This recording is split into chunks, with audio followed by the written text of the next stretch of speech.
अस्सलामुअलैकुम। मैं उम्मीद करता मेरी वीडियो देखने वाले तुसी सारे ठीक होवोगे तो हंसी खुशी अपनी ईद दी खुशियां च मगन होवोगे। तुसी सानू भी अपनी दुआवां याद रखा करो। तो मैं चलिया जी तकरीबन 9 तो 10 किलोमीटर दूर एक मजदूर भाई, शायद तुसी पहले भी मेरी किसी वीडियो देखा होना, उन्होंने गोश्त वगैरह पहुँचाण नाल कुछ हैल्प करन। यह जी उस मजदूर भाई का घर आ गया वा, यह दीवार आ उसके घर की। ਇਹ ਜੀ ਭਾਈ ਦਾ ਘਰ ਆ, ਮਜ਼ਦੂਰ ਭਾਈ ਦਾ। ਵਿਚਾਰੇ ਦੀ ਲੱਤ ਦੋ ਜਗ੍ਹਾ ਤੋਂ ਟੁੱਟੀ ਹੋਈ ਆ ਹੱਡੀ। ਇਹ ਭਾਈ ਆ ਰਹੇ ਨੇ।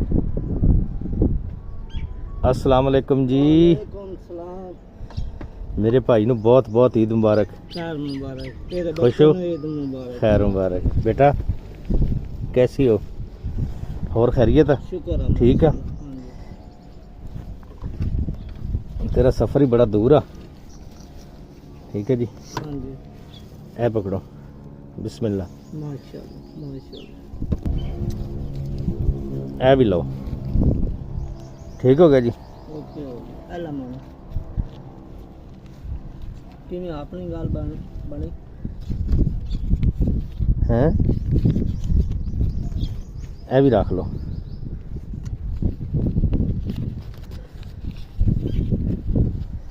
हाँ जी, हुण पूछो की पूछ रहे सी?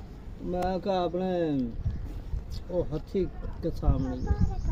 अच्छा अच्छा अच्छा, नलके दी। हाँ वो तो चट्टू जिया जेड़े है ना, जेड़े नाल गेड़ दे आपा। हैं वो चिड़ी जे कर लांगे, वो कर लांगे। बाकी मेरी कोशिश है कि इंशाल्लाह जल्द जल्द तेरा लत्त दा भी कोई हो जाए, तो तेरा कोई रोज़गार दा भी हो जाए, कि तेरा चलो कोई बैठ के कोई छोटी जी इत्थे छोटी जी दुकान बन जाए। सामने स्कूल है। हाँ जी, सामने स्कूल है, छोटी जी करियाने की दुकान बन जाए, तो चलो बह के तेरा सिस्टम चल जाए। तो बाकी अल्लाह खैर करेगा। ठीक है। और तो बोतल जाना। बहुत शुक्रिया। ठीक है। ओके अस्सलाम वालेकुम। कैसी हो? क्या नाम है आपका? सिद्रा। माशाल्लाह माशाल्लाह। मेरी बड़ी बेटी का नाम सिद्रा है। माशाअल्लाह। वाह। और ये आपकी ईद हुई।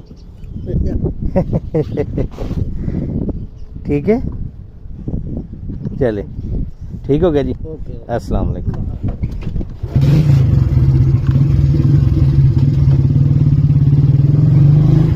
ਇਹ ਜੀ ਘਰ ਆ ਭਾਈ ਦਾ। ਇਹ ਚਾਰ ਦੀਵਾਰੀ ਆ ਤੇ ਇਹ ਸਾਹਮਣੇ ਸਕੂਲ ਆ।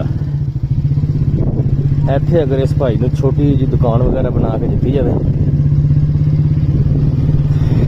ਮਾੜਾ ਬੰਦਾ